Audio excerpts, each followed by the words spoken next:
Hello ladies and gentlemen. In this video I'm about to show you something that was revealing to me when I first learned it. And that was understanding the reverbs, the kinds that there are, and how I can listen to one another and understand how differently they sound. Pardon my redundance. So here I am about to create something that is extremely geeky, but it has proved me really well on how I can audition these kinds of reverbs. I'm going to create this. The first one is going to be an auxiliary track, and I'm actually going to create two auxiliary tracks right away. I'll go step by step. Ultimately, the goal that we have here is to listen and differentiate between kinds of reverbs. On the first one, I'm going to create a click track. I gotta go to instrument. If I can find it, other will be click. Okay, great. Instrument, click. Got it. I'm going to change the tempo of the sound to make it much slower. I'm gonna go to 60 BPM. I'm double clicking on it to change it. And this click is nothing but a click track. And we are actually not going to listen to it, and I'm going to buzz it to buzz number 1. So this one, I will label it, click. And the function of this click track is to trigger what is coming next.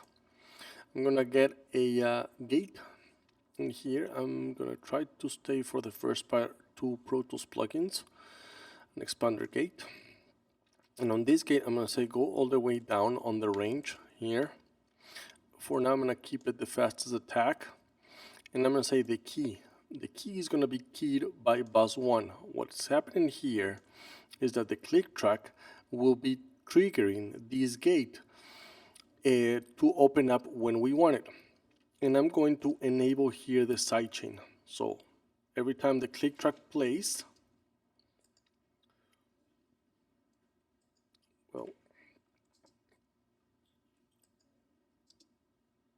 look what's happening. We don't hear anything because we are not supposed to hear anything, just because this is going, buzz 1 is going into the input of the key, and that is opening up the gate every time that it plays. So far, so good. Right before the gate, I'm going to go to other signal generator, and I'm going to put white noise to it. So now, I'm going to call it white in here, and this white noise will trigger our reverbs afterwards. So right now we will just hear a burst of white noise. Why white noise? Because of the characteristics of the white noise, not having much low frequencies will allow us to hear clearly what the reverb is doing. Let's start now routing reverbs. I'm going to get a whole bunch of different reverbs, and I'm going to get for now 3 auxiliary tracks for the kinds of reverbs that we will do. I'm going to press Shift Option Command on an Apple just to get different consequential inputs over here. So the first one will be buzz 3 and 4, 5 and 6, 7 and 8. Again, I can do that by selecting the 3 tracks and pressing Shift Option Command. I'm also going to press Shift Option Command to get these 3 on solo isolation. Let's enable the first plugin in here. I'm going to go today I'm going to use today the reverbs from Universal Audio, just because they've done such a great job emulating some of these classic reverbs. And the first one is La Crème de la Crème. It happens to be the Capitol Chambers. The reason I'm choosing this one is because this one represents the chambers that are actually in Capitol Studios. They went over there and emulated them.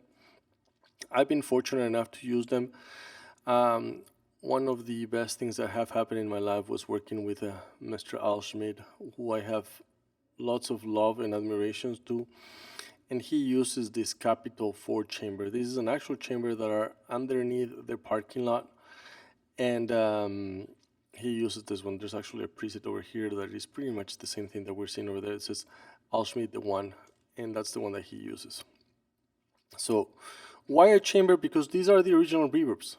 Reverbs chambers are reflective rooms. We can tell here the speakers, the microphones picking up the signals from the walls, and that's what they were meant for. So now when I come over here and send this to 3 and 4, I'm going to start dialing it up. Of course, of my OCD, I have to start labeling these things. So the first one will be a chamber, a plate, and a hall. I'm lacking one over there, which is, I'm going to create another one, which is a spring reverb. So input 7 and 8 and 9 and 10, command, and I'm going to press in here spring. Okay. Let's listen to this first reverb. I'm going to bring up the volume to 0, and let's hear this up. I remember the first time I was there, like it was yesterday, listening to those chambers and waiting for the end of the song so that I can play this tail. It sounds pretty spectacular. I normally try not to give comments, but it is what it is. These are the chambers. So what about this whole setup and why is it so geeky? Because now, and I'm going to let it play, anything that I move in here because of the white noise triggering it becomes very apparent. Something to point out is when you're using any kind of time domain effect in a send to return format or parallel format, make sure that it is 100% wet. You don't want to combine the dry signal with the wet signal. And now I'm going to start playing with things, and I am of the belief that we're going to hear things right away. I'm going to start with a pretty late decay, so I'm going to do you the favor to shut myself up, and I'm going to start playing to see if we can hear things.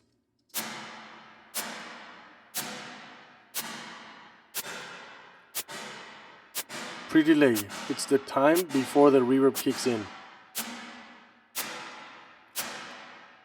High pass filter.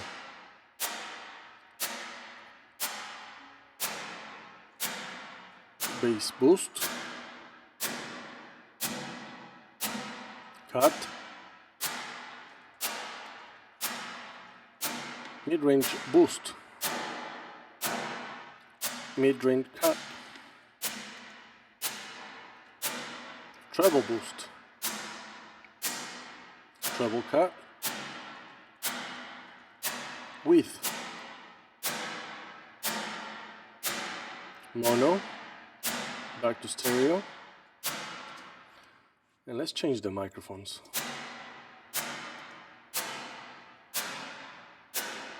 RCA 44s. Originally we were in SM8Ds.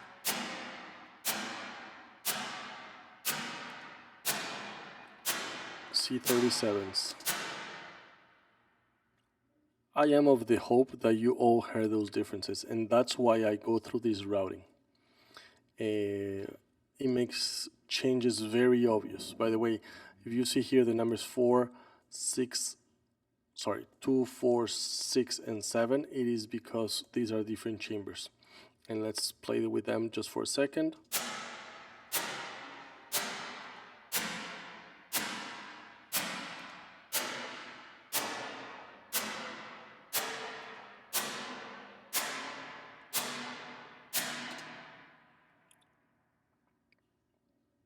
I hope that you all can hear that. These are chamber sounds. Okay, so now let's try plates. Plates are two metallic plates that are parallel to each other, and I'm going to go to the 140s. This time I got to bring up 5 and 6. Remember that you can change the name of these ones by right-clicking on it and type in, the first one was chambers. The next one would be plate. This is the EMT140 plate, an emulation of it. Another great sounding plugin. And I said plate. Great for vocals, for snares, drums. Let's hear them up. There's 3 different boxes that have been emulated here. This is box B, box A. Here's the difference.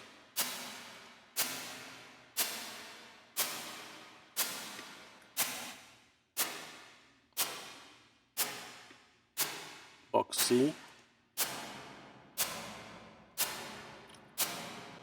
Not one thing, I changed the decay time, so let's play with the decay time. There's the plus and the minus sign. I'm going to extend that decay, and you should hear that.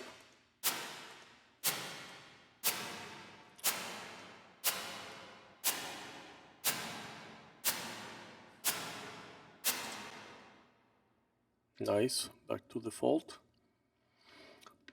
Let's play with the high pass filter at the beginning.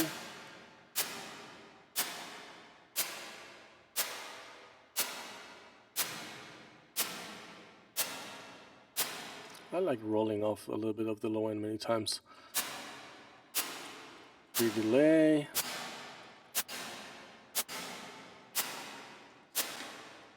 Pre-delay, if you make it in time with the tempo of the song, it's very useful because normally it doesn't wash the source that you're using, and therefore you can use less amount of reverb. I like it a lot, and I normally time it to the tempo of the song. I would probably put in here a delay, a basic delay plugin, and we can do, for example, 16 note pre-delay. Right now the tempo is 60 because I set it very slow to being able to hear the tails of the reverbs. So a 16 note tends to be a lengthy, but let's hear it. See, this is the amount that is taking the reverb to kick in. And of course I can make it longer. And things become very apparent. I hope that you're listening to that.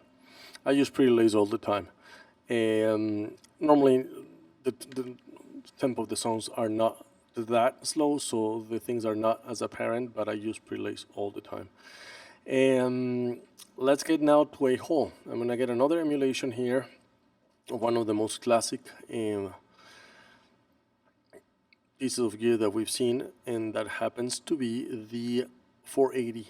And I'm trying to get there. 480L. And here is a large hole. Let's mute the previous one.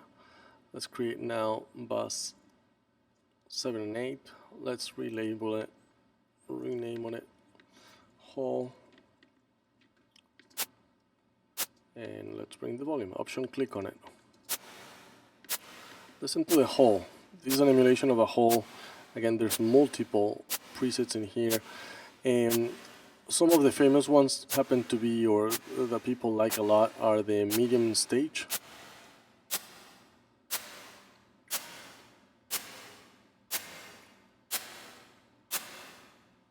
The other one is the small end stage.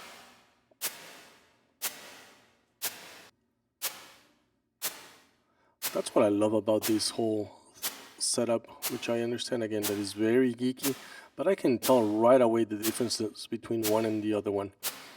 And yes, I have spent many hours auditioning reverbs, and I love doing it. I was kicked out of a relationship once because I was too geeky. That's a side note. And last but not least, let's find a... I'm holding myself not to laugh right now. Let's find the one spring. AKG, BX20, spring. Guitar amps come with this, or not this one, but it's usual that you will find a spring reverb in guitar amps. 9 and 10. Option click to have it all the way. By the way, I'm not doing option click just to go straight to Unity, but you guys always can determine the amount of reverb that you can, or that you want to get. Let's complete this, rename, spring. Let's hear that one. See how rich that sounds? Let's make it stereo first of all. Let's change here the tank select.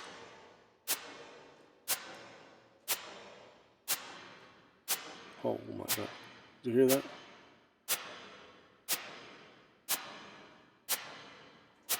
Low cut. And that means that A is on the left, B on the right. There's a lot of movement. It's 100% wet. Pre-delay.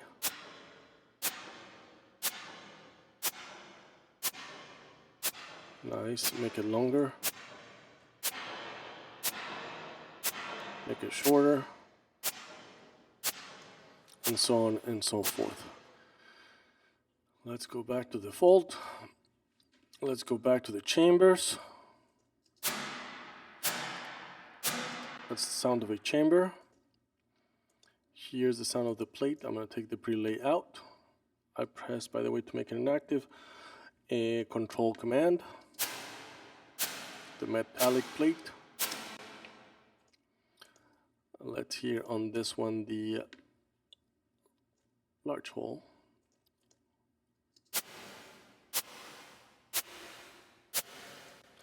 And last but not least, the spring. The list can go on and on and on and on as of the types of reverbs, the kinds of reverbs, and all the playing that you can do. My goal for this video was for you guys to learn about this technique and hopefully explore in them better. I will be doing other videos on explaining the parameters that you will find in reverbs. But for now, I hope that you find this useful and get to learn more about reverbs. Have fun. Take care. Bye-bye.